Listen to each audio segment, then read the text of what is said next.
Hola Iñaki. Hola, ¿qué tal? Muchas gracias por recibirnos aquí en tu casa para esta entrevista. Nada, un placer. Pues vamos a hablar de tu libro Que se joda la realidad, por cierto, un título bastante... Impactante. Contundente. Sí, sí. Vamos a hablar un poquito para que la gente conozca un poquito quién eres. Sí.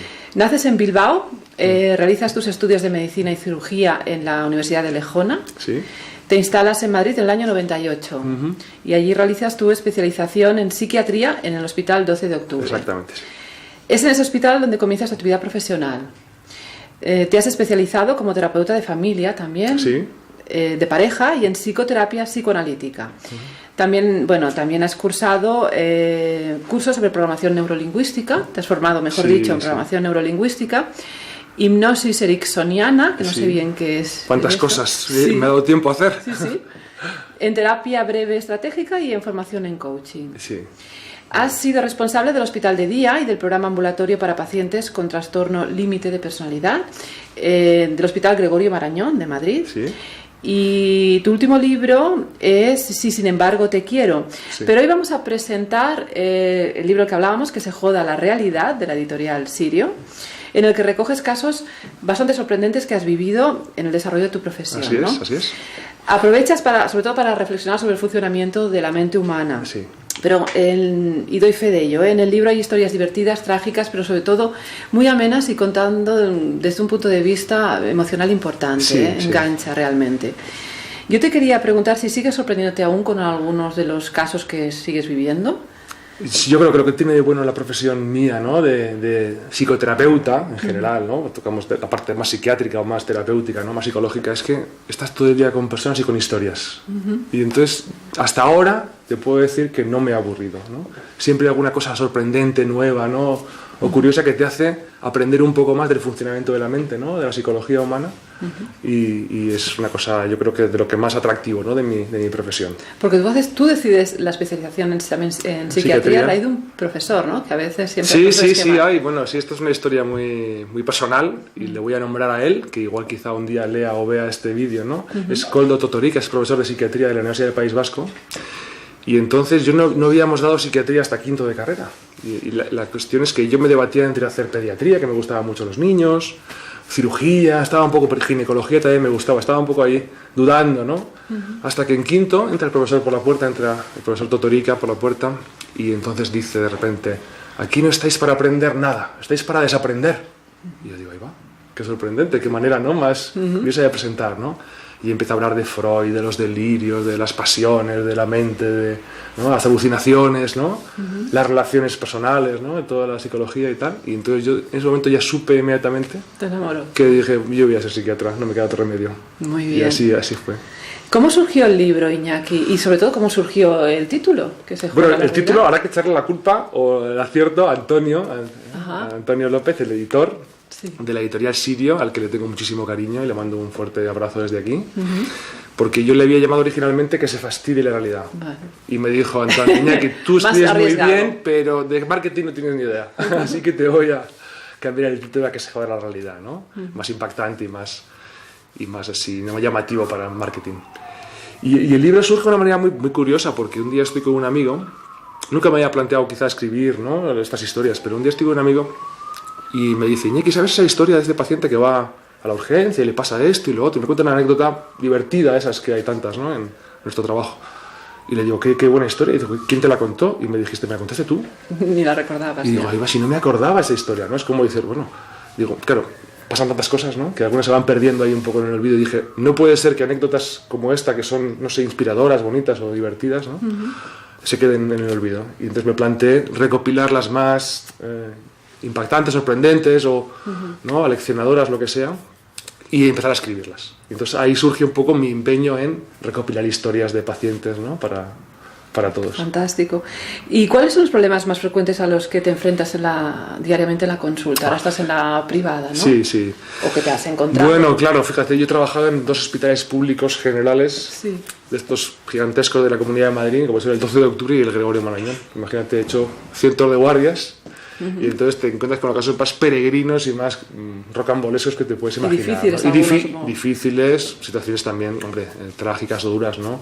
Socialmente complicadas, ¿no? Estamos hablando de enfermedad mental grave en muchos casos y que, bueno, lleva aparejado mucho sufrimiento y he pasado por todo el espectro, ¿no? de patología.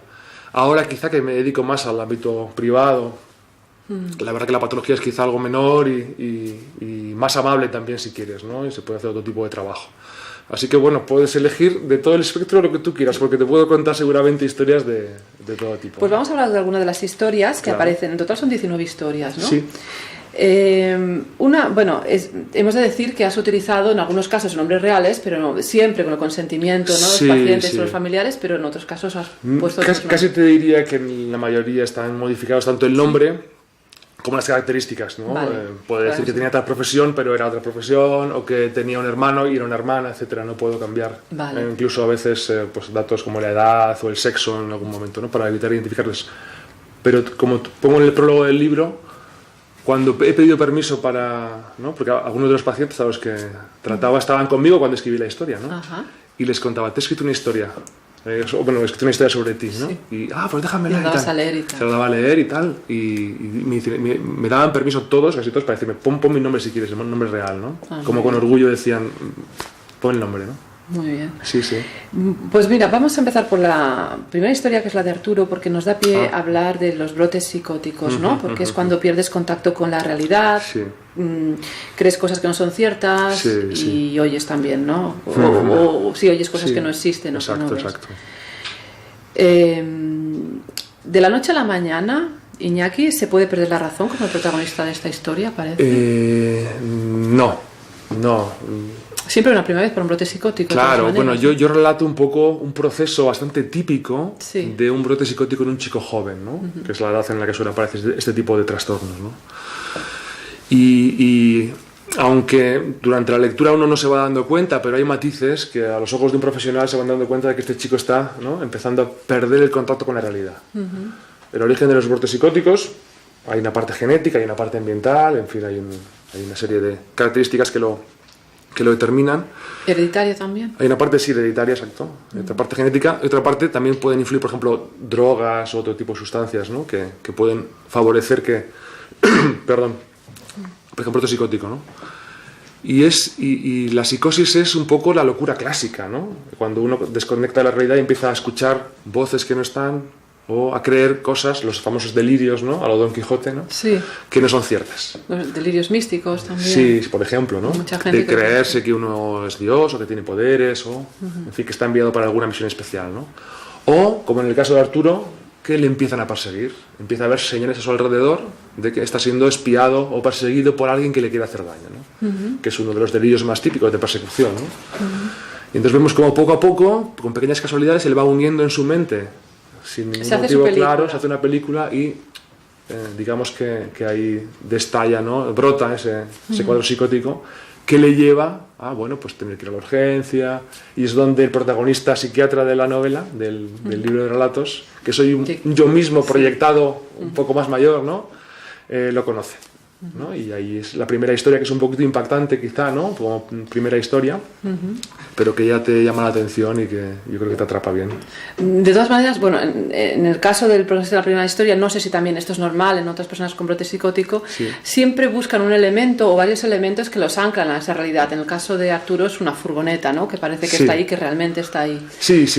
Yo no sé, tengo entendido que bueno, dime, pregúntame. Que las personas que tienen los psicóticos en realidad son bastante inteligentes y son capaces de convencer a familiares o no sé si el perfil tradicional, a gente de sus propias historias que a veces son realmente una locura, pero tan bien montadas como el mejor guión de cine. Sí, sin duda ninguna. Entonces hay casos distintos. Hay pacientes que de inicio ves que aparte de que el delirio no tiene ningún tipo de estructura, que es una cosa descoordinada, que rápidamente se puede criticar y te das cuenta de que no es cierto, pero en pacientes inteligentes, bien conservados, que tienen una historia personal que quizá el brote les da de más mayores, pueden armar una estructura muy convincente y de hecho, eso que dices tú, convencerte y hacerte dudar realmente de si de lo que te están contando es cierto o no, ¿no?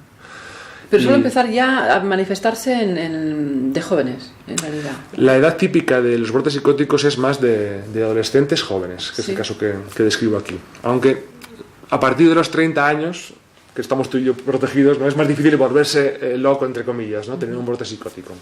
Es más cosa, es un problema, una enfermedad más de adolescentes, primera juventud. Vale. Habitualmente. ¿Y tiene un perfil de personas tímidas o retraídas o no tiene nada que ver? Sí, tú puedes ver una cierta retraimiento, aislamiento social, personal, pérdida de amigos previo. Hay una especie de periodo previo en el que hay unos síntomas que te pueden hacer intuir que esa persona está en riesgo de sufrir un brote psicótico.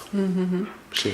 Hay otra historia en la que, a mí me ha llamado mucho la atención porque hablas de esquizofrenia, la titulas La estatua consciente. Yo no sabía que existía esquizofrenia catatónica, ¿no? Que se describió hace tiempo, pero en realidad no sabéis mucho más hoy día, ¿no? Claro, es su origen. Es una de las formas clásicas de la esquizofrenia, que es una psicosis de este estilo, que también hay alucinaciones y delirios, ¿no? En la esquizofrenia. Y una forma clásica es la catatonía, ¿no? Sí. Que es esa, si vemos textos clásicos de psiquiatría, esas fotografías en las que los pacientes son colocados en una postura y la pueden mantener durante horas sin moverse, ¿no?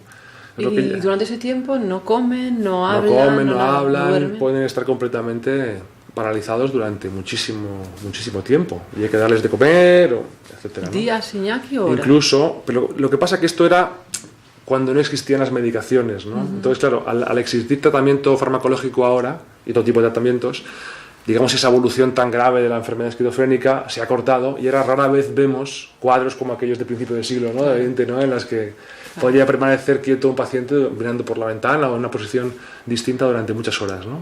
Es lo que llamamos la flexibilidad cérea, porque el cuerpo se queda como una especie como de muñeco de cera que tú puedes colocar como... Pues es flexible porque lo puedes mover, pero ahí donde lo dejas, ahí se queda, ¿no? Hasta que, sale del estado, en fin, hay diferentes grados como todo, ¿no? Pero es un caso curioso, y este caso le llamé Julio,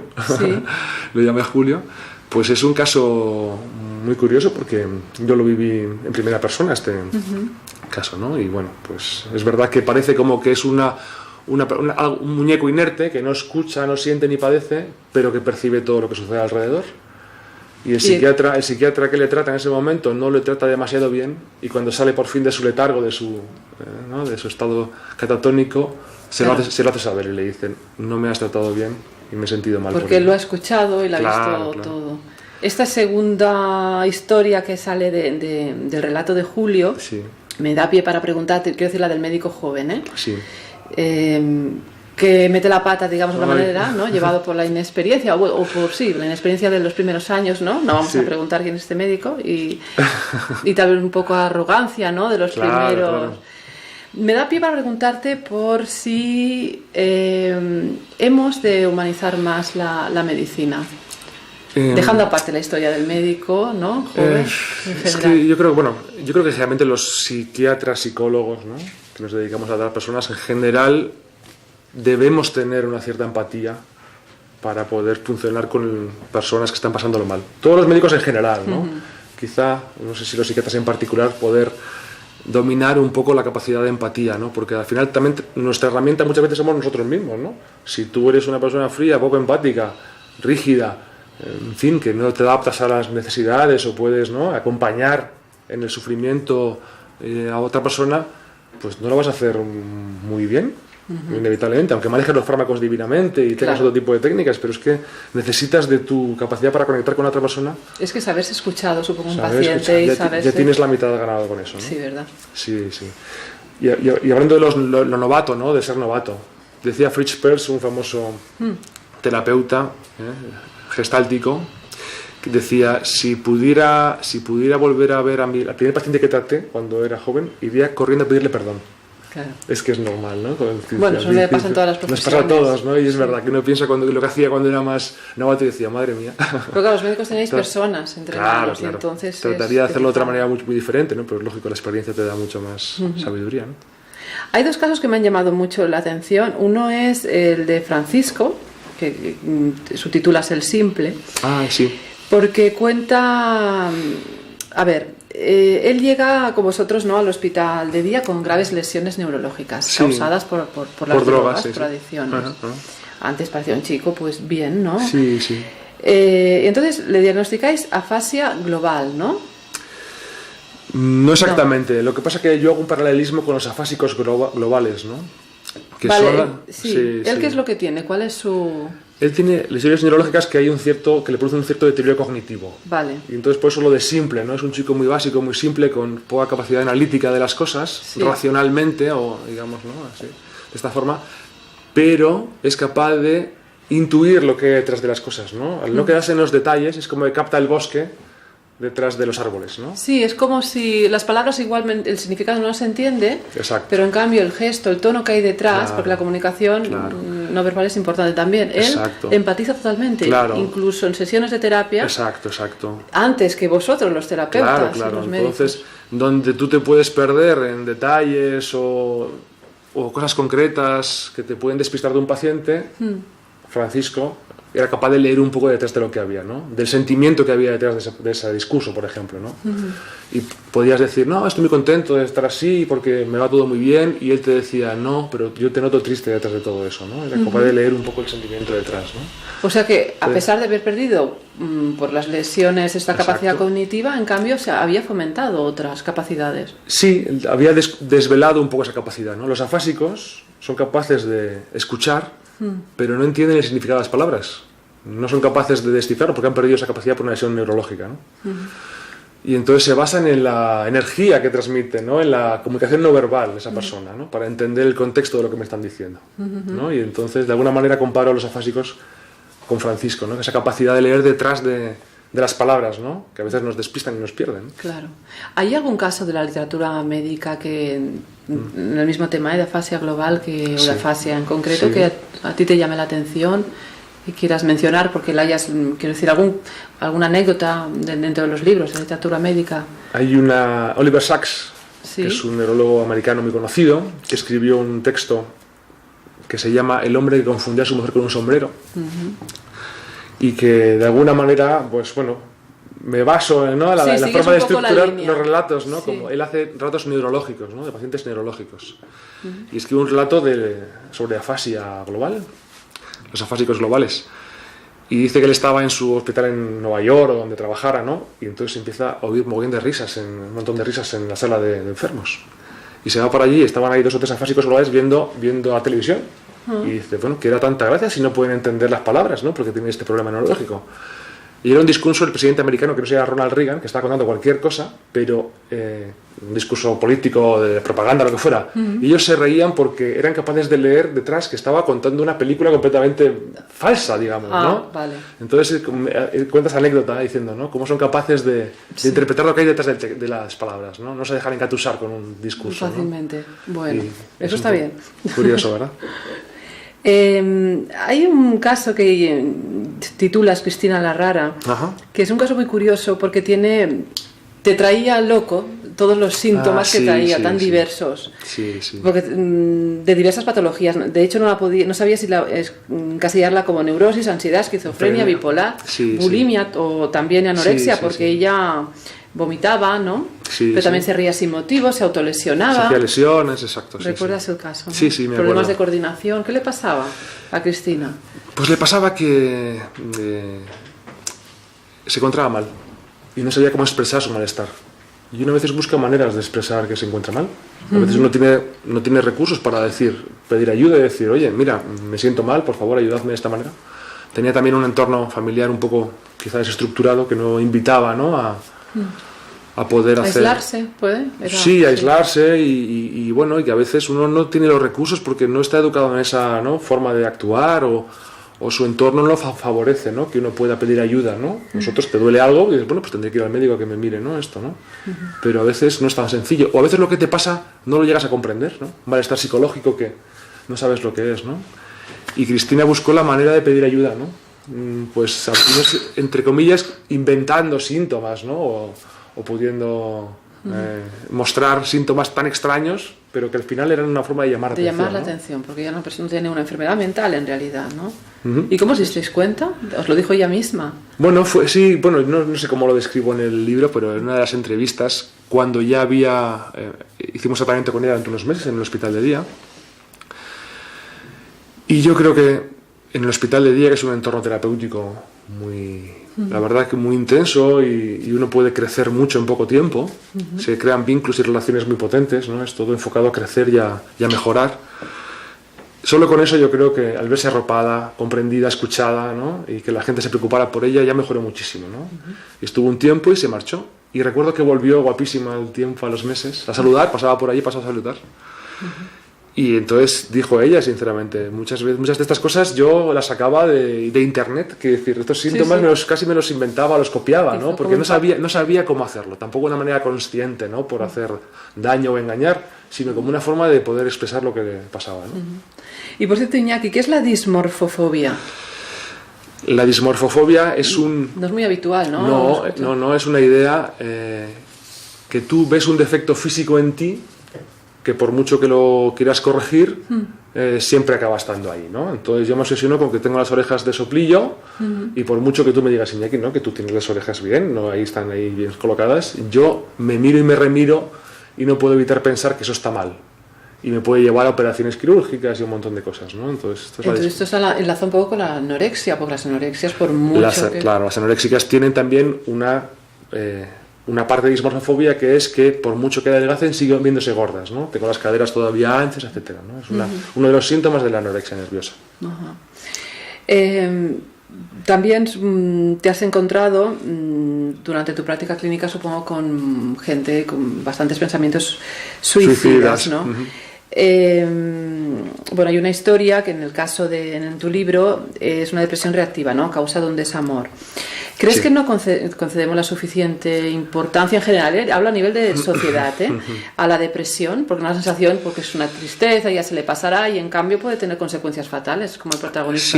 Sí, y hay una creencia también en la depresión que es muy triste, que es la gente que no sabe, tus familiares muchas veces piensan que es una cuestión de voluntad. O sea, no pueden entender que la mente a veces se hace un esguince o se rompe y no puedes caminar, ¿no? Yo hago esta metáfora a veces con, si me hubiera roto la pierna no me dirías, corre, me dirías, quédate tranquilo hasta que se te cure la pierna y luego ya caminas, ¿no? Pero con una depresión uno no entiende, pero ¿cómo no vas a querer levantarte de la cama?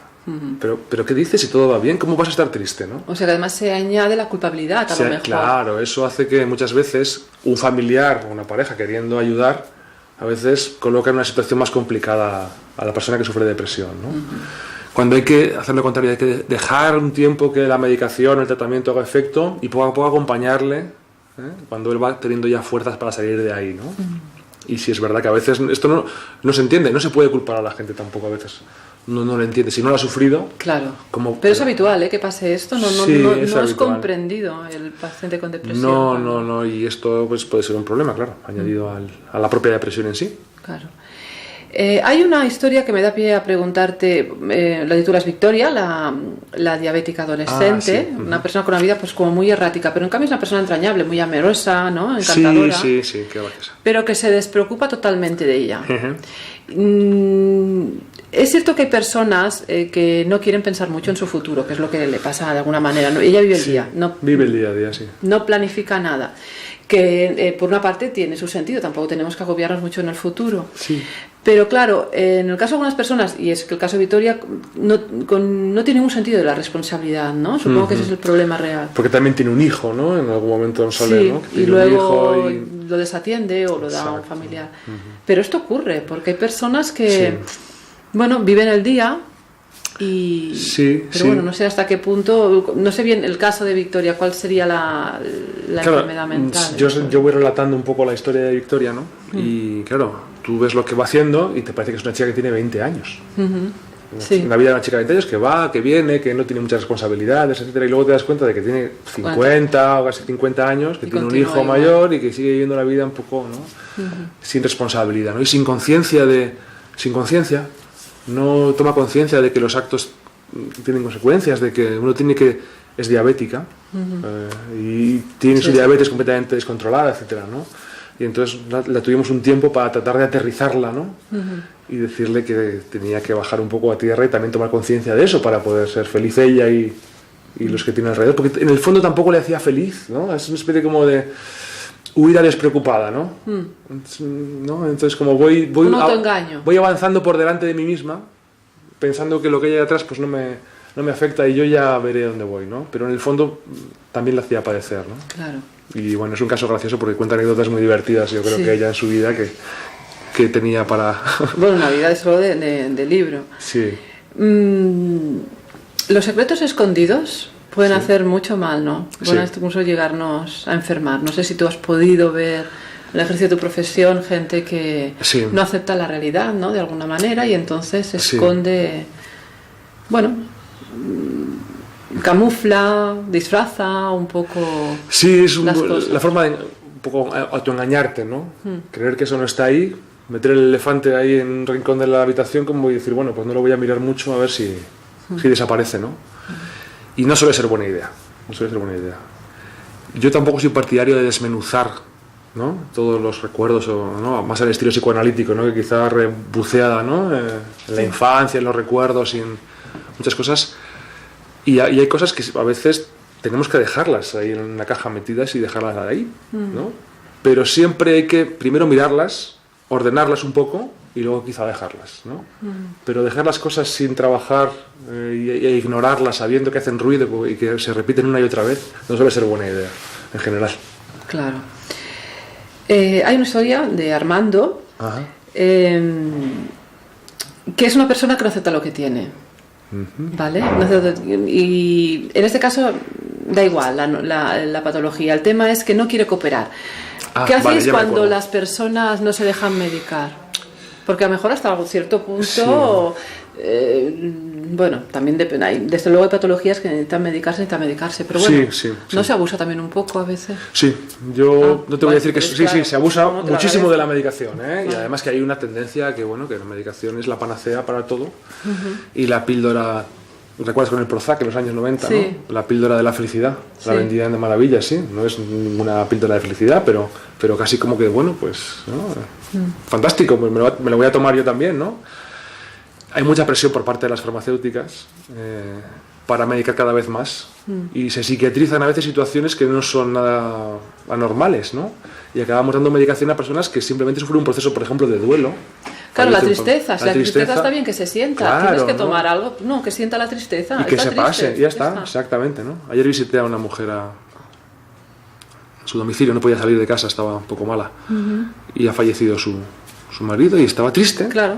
Y ya está, y no pasa nada, y bueno, pues la acompañas, ves que todo va en orden, que va haciendo su proceso de duelo y no hay que hacer ninguna cosa más, ¿no? Pero sí es verdad que hay una tendencia, una presión a sobremedicar, ¿no? Yo suelo ser muy prudente con la medicación, aunque a veces es imprescindible para que el paciente avance, ¿no? También, miramos años atrás, ¿no han proliferado muchas etiquetas psiquiátricas?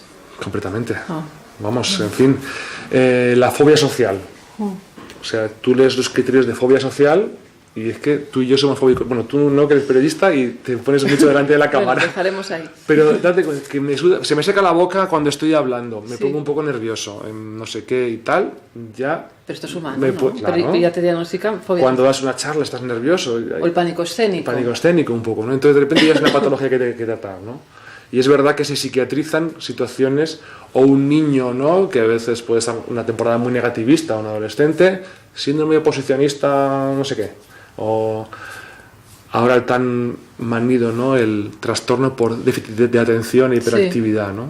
Hay un sobrediagnóstico absoluto de este trastorno. Y siempre han existido niños inquietos, ¿no? Nerviosos, sí, no sé. Y entonces, bueno, pues por una parte tranquiliza a los padres poner una etiqueta a un niño, pero el propio descubridor de este trastorno, bueno, él da sus dudas respecto a muchísimos diagnósticos que se hacen sobre él, ¿no? Entonces es verdad que se tiende a psiquiatrizar y sobremedicar también por presiones farmacéuticas, ¿no? De la industria farmacéutica muchas veces, ¿no? ¿Y qué se puede hacer ante esto? ¿Qué podemos hacer ante? Porque cada vez también son más los educadores que lo están reconociendo. Sí. Sobre todo educadores.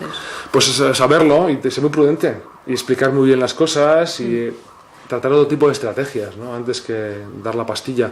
A veces también la presión, nos desviamos un poco, pero bueno, la presión asistencial en los sitios públicos haces que tengas 10 minutos para ver a una persona y entonces lo más sencillo sea triste, antidepresivo, ansiedad, ansiolítico, claro. no sé qué, tal, ¿no? Porque no te da tiempo a abordarlo de otra manera más psicoterapéutica, ¿no? Entonces es verdad que hay que tener un poquito de cuidado con eso, ¿no? Creo que decimos que para un depresivo mejor la palabra y el abrazo hace mucho más, ¿no? Sin duda. No hay nostalgia peor que añorar lo que nunca jamás existió. No sé si te suena esta frase de Sí. Marisa, Sí, sí. que se aferraba o sea, una persona que realmente se añoraba de una persona que creía haber sido Exacto. en su día y Exacto, nunca fue así, exacto. era totalmente ficticio. Sí, por eso lo pongo, ¿no? En el relato. Me pareció muy sorprendente yo creo que de versos de Sabina, al menos yo lo escuché en una canción de No Sabina, sé, puede ser. quizás sea otro poeta por ahí, pero es verdad, ¿no? Marisa le llamo, me parece que fue Marisa. Sí, le llamo, ¿no? Marisa.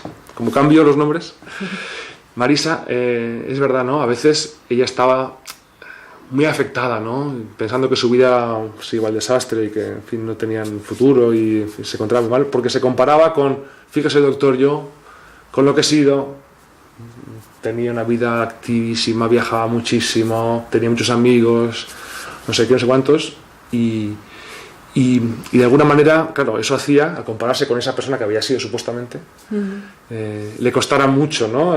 Salir de ahí, ¿no? Era como una losa para ella, ¿no? Con lo que yo he sido verme ahora sí, y hacía que todavía se pusiera peor. Claro, que os la dio con queso, ¿no? Porque realmente os Claro, la lo sorprendente de la historia es que nunca ella había tenido aquella vida, ¿no? Es una vida imaginada, que entonces añoraba una vida imaginada, fíjate, ¿no? Todavía como más... ¿Pero qué es? ¿También un delirio? ¿Qué es...? Yo creo que es un recurso de la mente, ¿no? Como diciendo, al menos tuve aquello, ¿no? Es una manera de agarrarse, que al final resulta negativa, ¿no? Pero inventa, ¿no?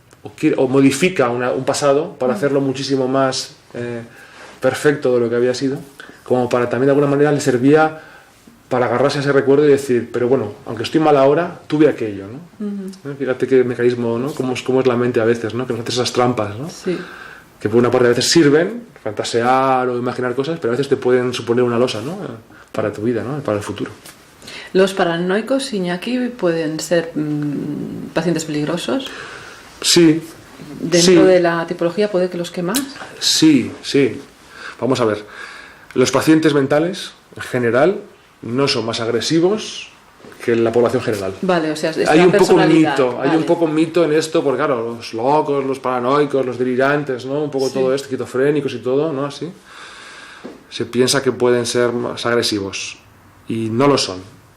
Miento.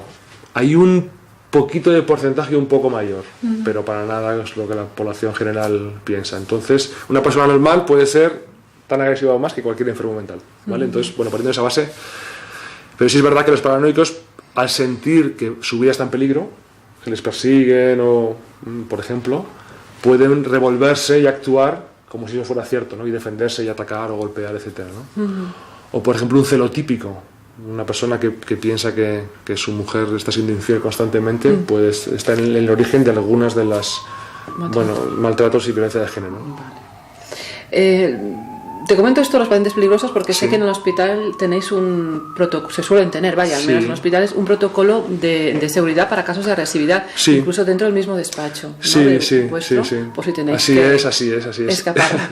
Sí.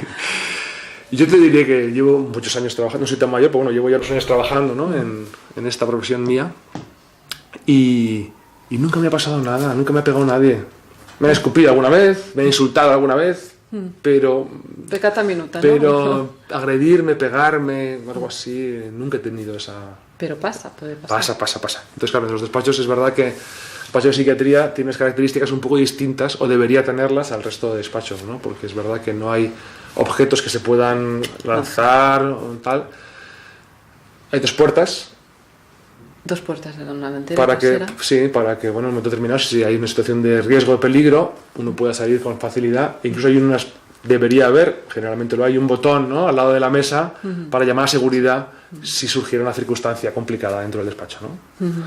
Y bueno, a veces pasa, pero bueno, ya digo que por fortuna toca madera, no me ha sucedido y en general los pacientes, cuando están en plena, hay que entender que están en plena crisis, ¿no? Entonces ellos no son conscientes muchas veces de lo que está pasando y ellos reaccionan así. Y cuando pasa un día, al día siguiente o a los 2 días, todos te van a decir después, doctor, discúlpeme por lo que le dije el otro día, no me encontraba bien, o por lo que le hice o lo que sea, ¿no? Cuando se dan cuenta. Hay que tener cuenta de que no se encuentran bien, ¿no? Y bueno. ¿Dónde encaja el caso de Óscar? Porque yo al leer el relato vi, bueno, es exhibicionista, está refugiado en su fantasía, vale, pero vale. Claro, a priori no parece un trastorno importante, porque las fantasías, a ver, quién más y quién menos, sí. Suelen tener fantasías. De verdad que hay gente que... Sí, yo me reconozco, yo soy una persona con fantasía. Está muy bien. Supongo la fantasía es también creatividad, pero sí. Supongo que el tema está en que esa fantasía no sea más fuerte que nosotros, ¿no? Que la podamos Sí, admirar. sí. Ahí, en el caso de Óscar, me parece que le llamo Óscar, el hombre del puro, me parece, puede ser. Sí, le llamo así. En Óscar ya pasa de fantasía a cuadro delirante, ¿no? Ya hay una pérdida de contacto, ¿no? Con la realidad, ¿no? Uno puede fantasear, es algo muy positivo, yo creo que es muy bueno, pero siempre volviendo, ¿no? Otra vez a la tierra, ¿no? Sí. Me sirve como fantasía, como goce, como estímulo para luchar o para como la creatividad, pero luego hay que volver otra vez, ¿no? A la vida real, hay que comer, ¿no? Hay que trabajar, Y en el caso de Óscar es verdad que la fantasía pasa esa barrera, ¿no? De lo delirante y se convierte ya en una creencia que ya trasciende la mera fantasía, ¿no? Y se convierte en una patología, y de ahí que él venga a tratarse con nosotros, ¿no? Antes comentábamos, Iñaki, que es habitual, bueno, contarnos, para disfrazar un poco la realidad, historias a nosotros mismos, no disfrazarlo, porque siempre hay algo que a lo mejor nos cuesta aceptar, ¿no? Que nos desagrada y una manera de digerirlo mejor, ¿no? Pero en el fondo yo creo que si pensamos así todos estamos un poco perjudicados, ¿no? De quién más y quién menos. Esto no es... Claro, pero todos construimos nuestra historia y eso está bien. Eso está bien. Lo que pasa es que hay que tratar de construirla de la manera más constructiva posible, vamos a decir así, ¿no? Más positiva para nosotros, ¿no? En nuestra vida, en nuestra infancia, han pasado miles de cosas, ¿no? Buenas, malas, regulares, como todo el mundo. Según cómo lo enfoquemos o lo interpretemos, pues puede ser que te hundan en la miseria ahora mismo o te sirvan de apoyo para seguir creciendo. Muchas veces el trabajo nuestro como terapeutas es ayudar a la persona a mirarse a sí mismo de una manera distinta, ¿no? De los ángulos que no ha visto, ¿no? Que se haga una foto desde otro punto de vista, ¿no? Que le sirva para poder apoyarse y crecer más, ¿no? Más que atascarse y quedarse, ¿no? En la queja, en la pena, fíjese usted lo que me pasó y nada puedo hacer ya, ¿no? Y esto yo creo que es parte de nuestra labor como terapeutas, ¿no? Y ahí es verdad que uno crea su propia realidad de alguna manera, ¿no? Bueno, es un cambio de actitud de vida, ¿no? Enseñar a la persona a hacer un cambio de actitud. Sí. Entonces, bueno, que interpretar tu vida no es bueno o malo, es lo normal, que tenemos que hacerlo todos, ¿no? Nuestra realidad, pero hay que hacerlo de una manera que nos sirva, ¿no? Para ser más felices, para crecer, ¿no? No lo comentas en el libro, pero me gustaría que hablaras un poco sobre los psicópatas. El perfil de los psicópatas. Aquí implica más cosas, pero bueno. Interesante tema. Habrás conocido más de alguno, ¿no? Pero bueno, a veces no son fáciles sí. de diagnosticar o de... Es interesante los psicópatas, porque es una persona muy atractiva, Te ¿no? ya para otro libro. No, sí, desde luego, sí. Algún artículo seguro. Es una persona muy atractiva y de ahí que en la literatura, las series de televisión o el cine esté plagado de psicópatas, quiero decir, ¿no? Entonces es el Aníbal Lecter, ¿no? El psiquiatra, psicópata, bueno, y un montón de, ¿no? Películas de mafiosos que no dejan de ser psicópatas, ¿no? Que matan sin ningún tipo de remordimiento, ¿no? Y este tipo de Sangre cosas, fría, ¿no? Sangre fría y este perfil a veces como de personas como súper inteligentes que son, ¿no? Que puede ser que sí o no, ¿no? Generalmente no. Vale. Generalmente no, hay un poco de mito, ¿eh? Una cosa es la figura literaria o de cine, de televisión, y otra es la realidad. Los psicópatas no suelen ser muy inteligentes, es un mito, un poco. Los habrá muy inteligentes, ¿eh? Y es verdad que suelen ser, pues, jugadores de corto plazo, ¿no? De regate corto y de tratar de salir de la trampa en la que se van metiendo por su actitud de poca empatía y de absoluto desprecio muchas veces por las normas establecidas y por el otro, que es por lo que se caracteriza a un psicópata, ¿no? Por no tener capacidad para empatizar con los demás y para saltarse las normas sin ningún tipo de remordimiento, ¿no? Y poder hacer daño sin que eso le afecte, ¿no? Y entonces, si por su capricho o gusto tiene que hacer una cosa porque le reporta un beneficio, lo hace y las consecuencias le dan un poco lo mismo, ¿no? Iría por aquí, más o menos, por aquí el tema, ¿no? Vale. Y no sé, y bueno, y en general, pues, como todo en la vida, es una escala hay un poco psicópata, un poquito psicópata, que podemos decir un psicopatilla, en el argot nuestro, ¿no?, psiquiátrico, un psicopatilla, que se puede reconducir, y hay los grandes psicópatas que pueden hacer el mal y ser, yo qué sé, violadores, en fin, o asesinos, ¿no? No, asesinos en sí, sí, etcétera, ¿no? En fin, ya de otro grado, ¿no? Una figura interesante y hombre, supongo que para la gente que os gusta estudiar la mente humana da mucho. Sí, vamos. Y hemos visto a lo largo de nuestra profesión muchas veces, como te digo, en diferentes lados. Yo, por fortuna, cosas de asesinos en serie o grandes psicópatas, por fortuna, no he visto. Y me alegro, sinceramente, porque nos afectan las cosas. Claro. Al final, esto es otra cosa, hasta donde ponéis, ¿no? Sí, implicaros. que al final nos implican. Los expertos en los trastornos límites de personalidad, bueno, sois expertos en principio en los pacientes, en dividir los pacientes. Son expertos en dividir a los equipos terapéuticos, ¿no? Te he leído, no sé si en el libro o en algún artículo. Sí.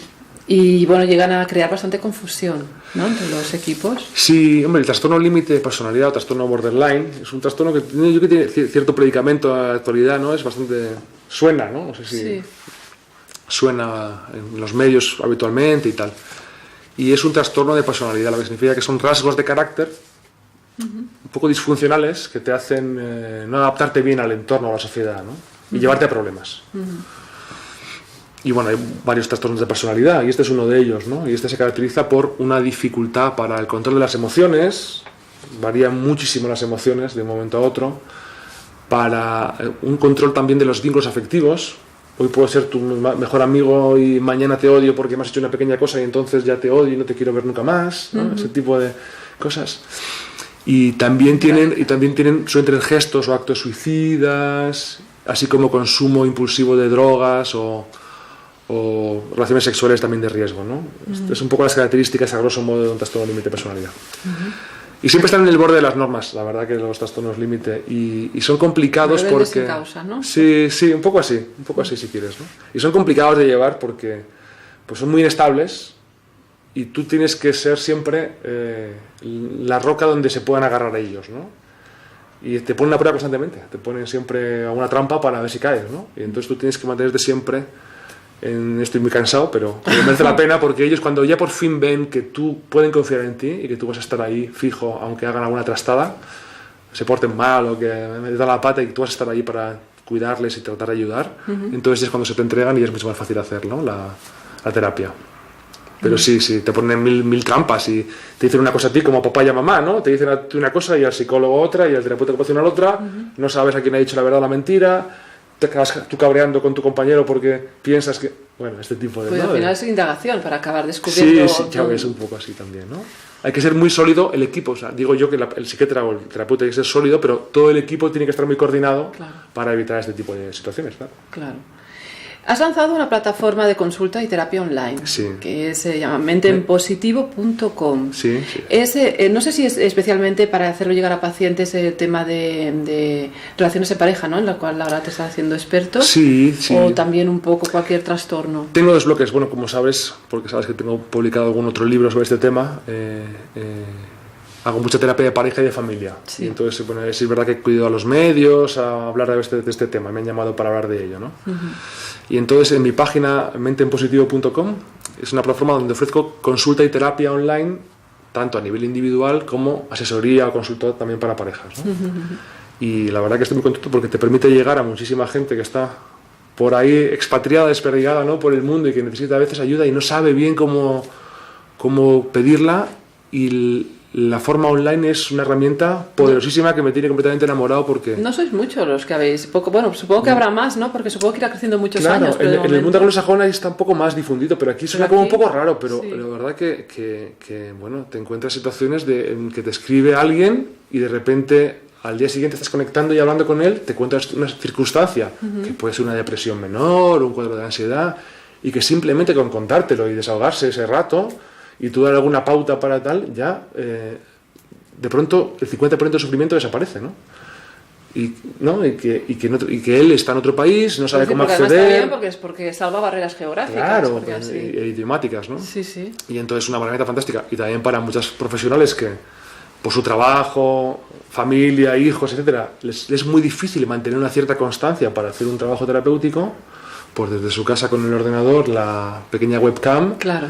pueden sacar ese rato sin perder más tiempo, ¿no? Y es fantástico, la verdad que bueno. Pues te deseo lo que de aconsejo. verdad vaya a más, que seguro que sí, esta plataforma. Sí, sí, seguro que sí. Menteenpositivo.com. Fenomenal. Muchas gracias, Iñaki. Muchas gracias. Hasta pronto. Gracias.